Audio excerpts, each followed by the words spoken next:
eu assistindo esse filme só consegui pensar nisso. Eu me amarro, robô gigante, nós lutamos, robôs gigantes. Salve galera, Rafael Fih aqui no Teologia em Hollywood. Hoje para falarmos de Círculo de Fogo, atendendo a um dos pedidos feitos aqui no canal. E era um filme que, para ser sincero, eu não estava esperando muita coisa, mas até que ele me surpreendeu positivamente, né? E é claro que, além de ser esse filme incrível que todo homem gostaria de ver, briga e porrada de robô gigante, ele é um filme, claro, que ele vai além disso. E ele traz interessantes reflexões teológicas pra gente. Então, se você se interessou, eu já te convido a dar aquele tirão de plasma no botão de like, se inscreve no canal, curte, comenta, compartilha com os amigos e chega mais comigo e bora falar de Pacific Rim. Eu me amarro, robô gigante, nós lutamos. Bom, como eu já comentei aqui na introdução, esse é aquele filme que todo homem gostaria de ver. Briga, porrada de robô gigante, sempre uma coisa muito massa de ver em tela. E fica aqui, é claro, as indicações que assistindo o filme me lembrou muito Kaiju número 8 e Attack on Titan.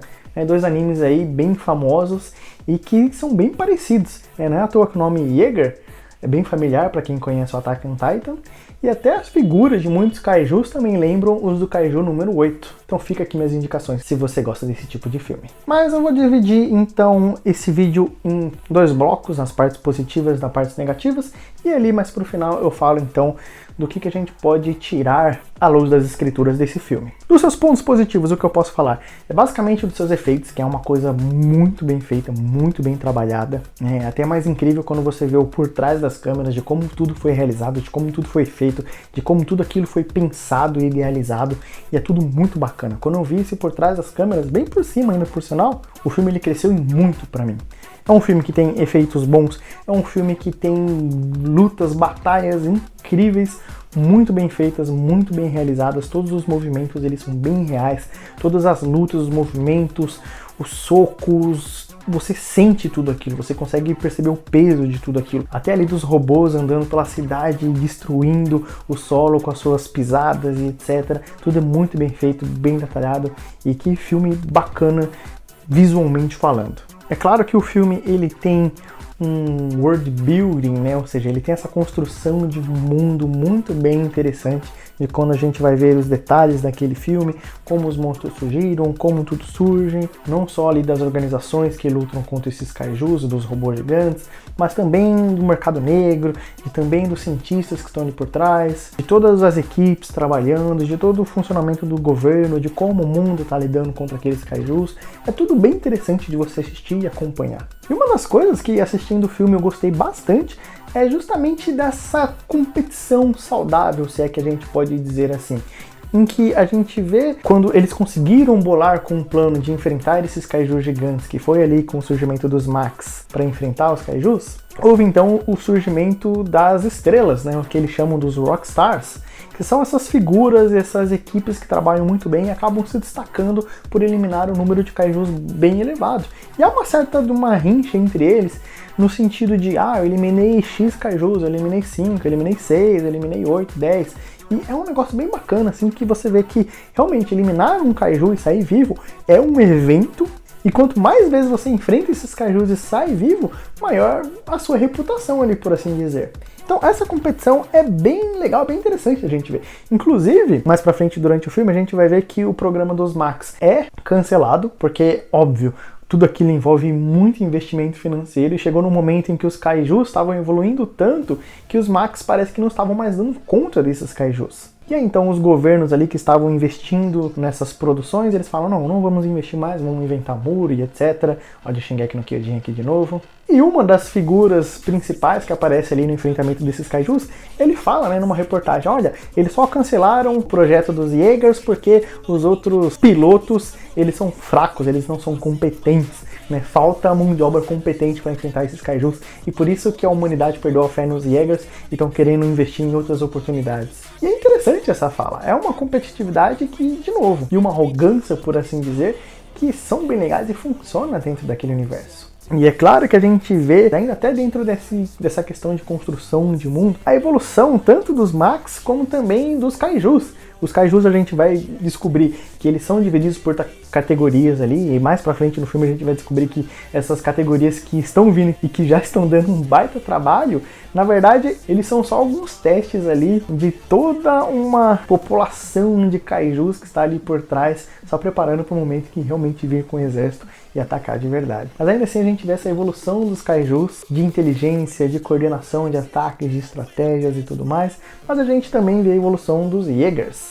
Não só dos Max, que também são divididos por números ali, mas também no tipo de tecnologia que é utilizada, na produção de armas e etc, etc, etc. Tanto que no final das contas, aquele que ajuda é justamente uma versão mais antiga, que não era feita com o mesmo material. A fonte de energia não era a mesma desses novos Jaegers. Então são detalhezinhos que aparecem no filme, mas que tornam muito interessante e gostosinho da gente assistir. E é claro, outra coisa muito legal que aparece aqui na obra é dessa semelhança dos robôs com os próprios Kaijus. Então, da mesma forma que os robôs precisam de 2 pessoas para ele ser operado, a gente descobre que os Kaijus eles também têm 2 cérebros dentro dele, que diz muito respeito também a essa questão da evolução dessas 2 partes, né? E se a gente já pudesse trazer aqui uma reflexão teológica pra gente, seria justamente nessa questão dessa unidade, né? Mas eu penso muito mais na figura dos Kaijus aqui, porque outra coisa muito legal da gente se pensar é que os Kaijus, ao invés de serem alienígenas que vêm do espaço, eles vêm de baixo, eles vêm da Terra, né? Será que eles são demônios ali gigantescos? Simbolizando, representando demônios? Mas, além dessa questão da consciência coletiva, se a gente fosse pensar biblicamente, um ponto que a gente deixa passar muitas vezes nas nossas reflexões teológicas é de como Satanás e os seus anjos e o seu exército também são unidos. Na famosa passagem da blasfêmia contra o Espírito Santo, em que a gente foca justamente na fala de Jesus dessa blasfêmia contra o Espírito Santo, e a gente fica se perguntando o que é isso, o que deixa de ser, aí Jesus fala uma outra coisa muito interessante, que também deveria ser o ponto da nossa atenção, é que Jesus, no momento ali em que ele está enfrentando demônios, e os fariseus ali morrendo de raiva e de inveja, eles vão acusar Jesus de expulsar demônios pelo poder dos demônios, pelo poder do próprio Beelzebul. E a fala de Jesus, a resposta de Jesus é muito intrigante, porque ele fala, olha, cara, como que um reino dividido contra si mesmo poderia subsistir? Porque não faz sentido eu expulsar demônios pelo próprio poder de Satanás. Então, o grande X da questão de Jesus é que o próprio exército maligno, eles têm uma hierarquia, eles têm uma sinergia, eles têm uma unidade.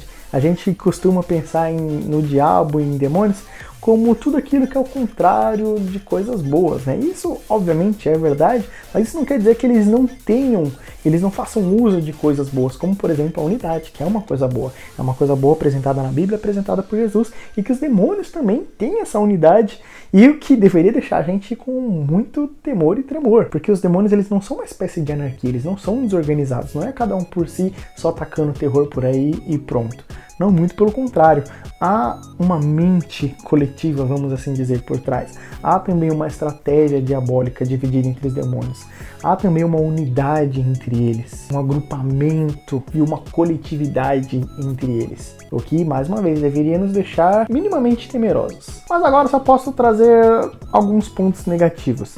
Eu acredito que as atuações, elas são muito over, né? Ou seja, aquelas atuações muito exageradas que te tiram do filme, infelizmente. Então é claro que a gente pode pensar aqui justamente na figura ali daqueles 2 cientistas, que eles são, óbvio, o alívio cômico do filme, mas que, cara, toda a interação que existia entre eles, por mais que fosse até interessante que tivesse em volta, a atuação deles era uma coisa que me tirava muito do filme. Aquelas horas do filme que você assiste assim, dá vontade de aumentar a velocidade do filme, sabe? Ou então ficar pulando 10 segundos pra frente. Mas isso, infelizmente, não se resume só a esses 2, porque a gente vê muitas atuações exageradas, até mesmo do Idris Elba ali, que é um ator que eu admiro, que eu gosto, mas aqui tá muito caricato, tá tudo muito caricato. E é claro que aqui, o propósito do filme, ele é de ser uma coisa, de ser esse negócio de super-heróis, quase que imitando um anime, uma coisa ali pra criança. Se eu não me engano, teve até inclusive uma fala do Del Toro que ele fez esse filme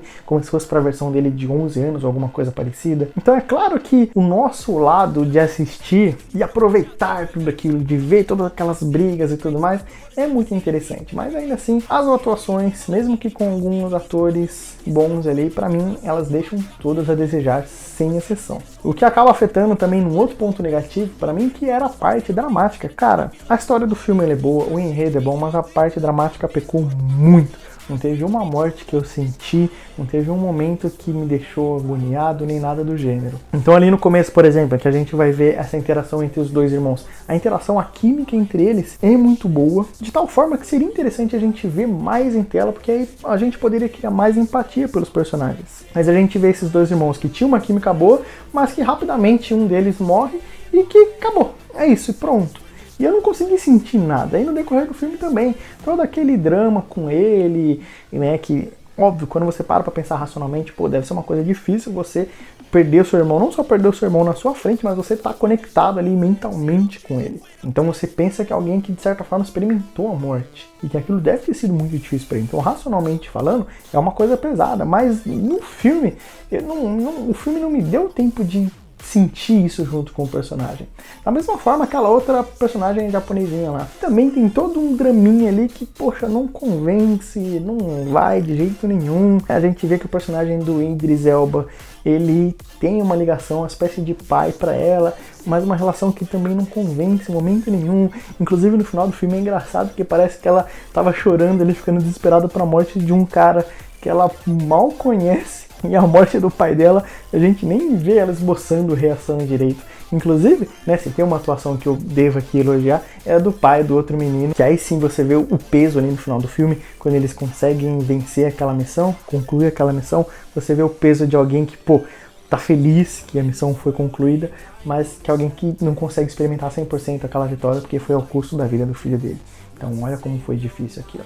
E ali sim o autor ele entrega muito bem nessa cena. Mas de resto, ele é um filme que, por incrível que pareça, ele demora 1 hora praticamente para começarem as lutas, mas que pra mim não foi cansativo, porque mais uma vez, o desenvolvimento da história, da trama, mesmo com todos esses personagens com atuações péssimas, ainda assim, a história, o desenvolvimento daquele universo foi interessante pra mim. E a entrega, a recompensa com as lutas também vale muito a pena, que por mais que o filme ele demore 1 hora para ter uma luta finalmente, ainda assim as lutas também, quando elas vêm, elas são bem longas, bem criativas, bem impactantes e muito legais visualmente falando também de acompanhar. Bom, mas esses foram os pontos negativos que eu vi na obra, ainda assim foi um filme incrível e bora falar então das nossas aplicações teológicas. Uma das coisas que a gente já pode tirar do filme é nessa questão dessa sinergia entre as pessoas, né? Então é bem curioso que as maiores duplas, esses rockstars, essas estrelas que se destacavam, era justamente de pessoas que tinham um parentesco, de irmãos, um pai e um filho,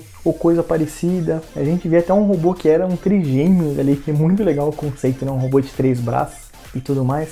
E eles tinham que ter essa ligação muito próxima, eles tinham que ter essa afinidade para acontecer aquela conexão neural. Mas o que a gente pode tirar de lição para nossa vida aqui já é de que dentro da igreja, né, a realidade da igreja, a gente também tem uma conexão, mas é uma conexão que ela gira em torno não de uma intimidade, não de gostos particulares, não de afinidades, mas que gira em torno de uma pessoa, que é da pessoa de Jesus Cristo.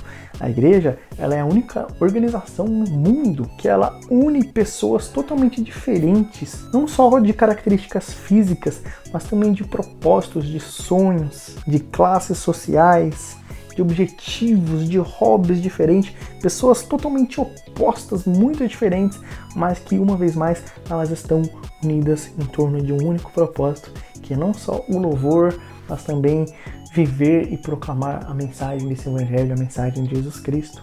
E todo o propósito da igreja, por mais que sejam pessoas totalmente diferentes, nós somos unidos por esse amor, por esse vínculo de amor incondicional que existe na pessoa de Jesus Cristo. Eu amo meu próximo, eu amo meu irmão em Cristo Jesus, não porque nós temos gostos em comum, não porque nós temos afinidade, não porque eu vi alguma coisa de bom no meu irmão, mas porque eu fui amado incondicionalmente com todos os meus defeitos e com todos os meus erros. E eu vou amar o meu irmão porque ele também foi uma pessoa pessoa comprada e resgatada em Cristo Jesus. E nós, juntos, diferentes, mas unidos nesse vínculo de amor, também viveremos em comunidade, adoraremos em comunidade, proclamaremos esse evangelho em comunidade e viveremos toda a nossa vida, o nosso propósito para vivermos para a honra e glória do nosso Deus. É isso que nos une, é esse vínculo, é esse amor incondicional. Foi a cruz de Cristo que juntou judeus e gentios e que junta também todos nós na igreja para vivermos por esse objetivo, para vivermos unidos na pessoa de Jesus. Uma união tão forte que nós fazemos parte de um mesmo corpo. Ele é o cabeça e nós os seus membros. Não é à toa que nós chamamos uns aos outros de irmãos e irmãs. Não é da boca para fora, mas porque de fato é um vínculo maior do que o vínculo de sangue, que é um vínculo de fé. É uma família, a família de Deus que nós fazemos parte. E é isso que nos une, a pessoa de Jesus Cristo. Essa é a nossa conexão. E é nesse propósito também que nós vencemos kaijus, que nós desafiamos gigantes. Outra reflexão interessante que o filme traz pra gente aqui é nessa questão no tempo que a gente vive. Porque o que a gente vai ver no filme são de pessoas presas no seu passado muitas vezes. E isso, claro, sempre vai nos trazer a reflexão de que tempo nós estamos vivendo. Nós estamos presos a algum trauma, algum evento do passado que marcou nossas vidas e que não deixa a gente seguir em frente, que não deixa a gente viver no presente por causa desse evento passado, dessa tragédia que presenciamos no passado? Ou será que a gente vive tão focado no futuro, tão pensando em sonhos, expectativas, que a gente também tem deixado de viver o presente, apenas pensando num futuro que a gente anseia muito? Vivendo muitas vezes numa idolatria obcecada, também deixando de aproveitar as dádivas que o Senhor nos dá aqui hoje. Então o que nós devemos lembrar, de um ponto de vista cristão, é claro, é de que não importa qual evento passado que marcou nossas vidas, seja uma tragédia, seja algum pecado, seja alguma culpa que a gente carrega por muito tempo, que a gente lembra que na pessoa de Jesus Cristo são novas todas as coisas, e que as velhas coisas já se passaram, eis que tudo se fez novo. É nisso que a gente se agarra. Não existe culpa passada, não existe tragédia que deve marcar as nossas vidas. É claro, a gente não vai esquecer essas coisas, mas elas não precisam definir a nossa vida. Eu não preciso viver a minha vida a partir dessas coisas. Eu posso viver a minha vida daqui para frente por causa do que Cristo realizou naquela cruz por cada um de nós, por causa do que Cristo realizou por nós naquele madeiro.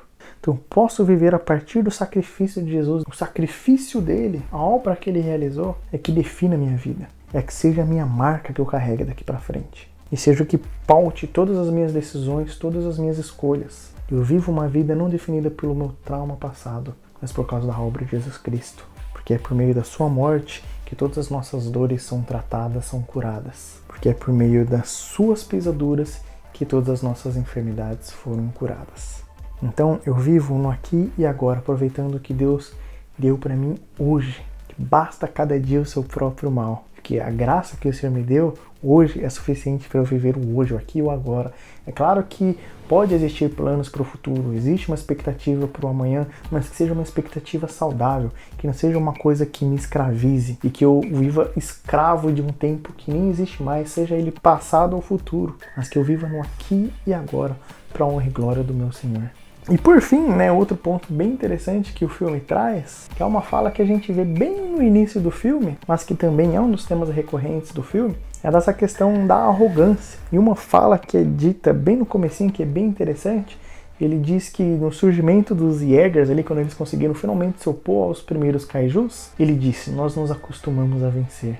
E isso é claro que durante a obra a gente vai ver que vai ser o mesmo motivo da queda deles.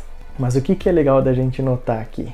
É de que, é claro, se você se sente dessa mesma forma, que você sempre vence na sua vida, que você sempre consegue alcançar suas conquistas e etc., em primeiro lugar, cuidado, para você não chegar num ponto em que você se ache bom demais, que você acha que tudo que você conquistou é mérito seu, e esquecer da mão poderosa do Senhor que te acompanhou até aqui, de esquecer da boa dádiva de Deus que te trouxe até aqui, e que você não se esqueça que tudo que você conquistou é fruto da graça do Senhor que te capacitou para alcançar as suas conquistas.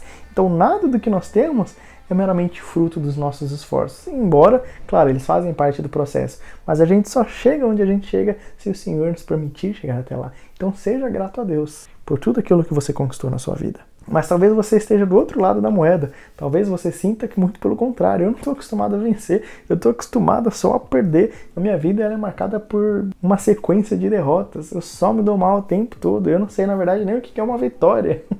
Talvez os cajus estejam destruindo todas as suas cidades, todas as suas moradias, toda a sua moral, toda a sua energia, todo o seu empenho, todos os seus sonhos, tudo. Em que você esteja de joelhos nesse exato momento. Mas deixa eu te dizer, como eu acabei de falar, não são essas experiências passadas que definem a sua vida. Na cruz de Cristo, todos nós recebemos da sua obra, de tudo aquilo que ele conquistou, da perfeição, da sua justiça, da sua vida. Então, na cruz de Cristo, aqueles que estão unidos a Cristo, aqueles que receberam a Cristo, eles recebem a vida eterna. Eles são declarados justos e justas diante de Deus. Eles são declarados filhos de Deus. Eles fazem parte do reino de Deus. Para eles está prometida uma morada nos céus. Então, essa terra não é tudo que existe. Por mais que a nossa vida possa ser marcado por uma série de fracassos, deixe-me te dizer, se você estiver em Cristo Jesus, não são os tesouros e as conquistas presentes que realmente importam, mas o que importa é que há um galardão reservado para nós, e que há um tesouro nos céus também reservado para nós, e que há uma vida de eterno gozo, paz e alegria ao lado do nosso Senhor por toda a eternidade. É isso que realmente importa. É isso que nós devemos nos alegrar. É nisso que a gente deve se agarrar. E por mais que a gente possa experimentar a derrota e a dor muitas vezes, quando nós estamos em Cristo Jesus, nós somos declarados mais que vencedores. Nós somos verdadeiros campeões.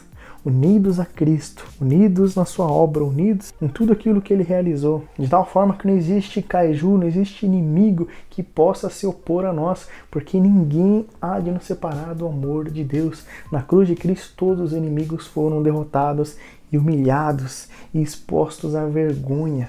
Na cruz de Cristo foi declarado de uma vez por todas que está consumado. Após a sua ressurreição, ele diz que todas as coisas estão debaixo do seu poder e da sua autoridade. Todas as coisas que estão nos céus e na terra pertencem ao nosso Senhor Jesus Cristo. Então não há inimigos à altura do nosso Senhor, do nosso Redentor e do nosso Resgatador. Jesus Cristo é o verdadeiro campeão, que derrotou todos os nossos inimigos, e é por meio dele que nós temos vida e vitória garantida todos os dias.